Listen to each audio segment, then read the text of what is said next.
Cuarto domingo de Pascua, Juan 10, 27, 30. Mis ovejas escuchan mi voz, yo las conozco y ellas me siguen. Yo les doy vida eterna y no perecerán jamás, y nadie las arrebatará de mi mano.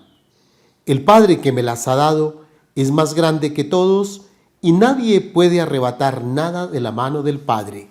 Yo y el Padre somos uno. Estamos en el corazón de una de las controversias de Jesús con los judíos. Esta es una característica en la que se construye el Evangelio de San Juan. Los signos, los diálogos, las controversias. Las controversias tienen unas características propias. Se desarrollan siempre en un tono polémico con los judíos, en el contexto de una fiesta judía. Nuestro texto está dentro de la fiesta de la dedicación del templo, que esta sección corresponde al capítulo 10, versículo 22 al 11:54. La fiesta de la dedicación se celebraba el 25 de Kislev, que corresponde más o menos a nuestro calendario a finales de noviembre y principios de diciembre. Era invierno, como lo dice el texto al inicio del versículo 22, se celebraba en Jerusalén la fiesta de la dedicación. Jesús está en el templo y se pasea por el pórtico de Salomón. Y los judíos le presentan el tema de esta controversia. Si eres el Cristo, no nos tengas más en vilo, dínoslo abiertamente. Y entonces tenemos la respuesta que hemos escuchado, ¿cierto? Jesús en el versículo 26 les ha dicho, pero si ya se los he dicho y no me creéis, vosotros no me creéis porque no sois de mis ovejas. Si para los judíos la controversia era si Jesús es el Cristo, la verdadera controversia se plantea es si este pueblo es o no ovejas que pertenezcan a Jesús. El texto nos presenta como tres grandes actores. Las ovejas, que tienen algo propio, ellas escuchan la voz y siguen a Jesús. El otro personaje de Jesús, que conoce las ovejas, que ha recibido las ovejas de alguien y que les da vida eterna. El otro personaje es el Padre de Jesús, quien es aquel que se las ha dado como una especie de regalo, que las protege con su poder porque están en las manos del Padre, para que el texto concluya identificando la unidad profunda entre el Padre y Jesús. Yo y el Padre somos uno. Veamos un poco entonces esta controversia.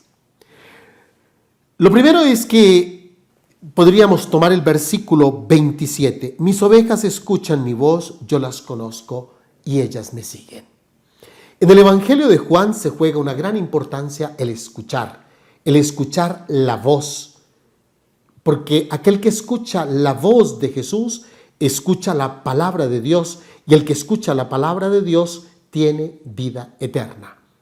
Todo el Evangelio se desarrollará en esa escucha, que ya también se plantea de alguna forma en los sinópticos, en la transfiguración, cuando el Padre dice, este es mi Hijo amado, escuchadlo.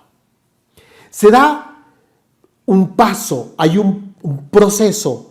Entre el escuchar y el seguir es necesario el conocer. Entre el escuchar la palabra y el seguir a Jesús, media el conocer. Ser conocidos por Jesús, dejarme conocer por Jesús y también, como lo planteaba el símil de esa perícopa del capítulo 10, el buen pastor, conocer a Jesús. Tomemos ahora el versículo 28. ¿Qué es lo que Jesús hace cuando se da esa realidad histórica del seguimiento? Porque eso es lo que corresponde al versículo 27, la realidad histórica. Escuchar la palabra, conocer a Jesús, ser conocidos por Él y seguirlo. Acontece la realidad del destino eterno. Yo les doy vida eterna y no perecerán jamás. Nadie las arrebata de mi mano. Ese es el destino eterno de las ovejas. Las ovejas reciben la vida, como lo dice también este Evangelio de Juan en el capítulo 5, versículo 24. De cierto les digo, el que oye mi palabra y cree en aquel que me envió, tiene vida eterna y no vendrá a condenación, mas ha pasado de la muerte a la vida, es decir, jamás será arrebatado. El Evangelio de Juan se juega en el tema de la vida. Recuerden que la finalidad, al final del Evangelio se nos dirá que todo esto fue escrito para que tengamos vida. Y Jesús dijo, yo he venido para traer vida y vida eterna. Finalmente podríamos ver la relación del Padre. ¿Por qué las ovejas son de Jesús? Porque estaban en las manos del Padre y el Padre se las ha dado. Versículo 29, el Padre me las ha dado y el Padre es más grande que todos. El Padre las cuida con su poder, las tiene en su mano y Jesús también las cuida con su poder, porque entre el poder del Padre y el poder de Jesús no hay diferencia. Y es lo que concluye en la unidad, como ese versículo conclusivo, el versículo 30, yo y el Padre somos uno. Así que las ovejas son propiedad de Jesús. Esta es la controversia en discusión. No está en discusión si Jesús es el Cristo, que nos lo ha dicho abiertamente. Está en discusión si nosotros somos o no ovejas de Jesús. Para hoy, en el 2022, preguntarnos, ¿escuchamos a Jesús? ¿Escuchamos su palabra? ¿Nos dejamos conocer por Jesús? ¿Sabemos y aceptamos la protección del Padre y de Jesús? Esta es la verdadera controversia también para el hoy. Que podamos entonces aceptar este Evangelio de Pascua y aceptar que Jesús es el buen pastor que nos cuida y nos conduce a la unidad con el Padre. Feliz domingo para todos.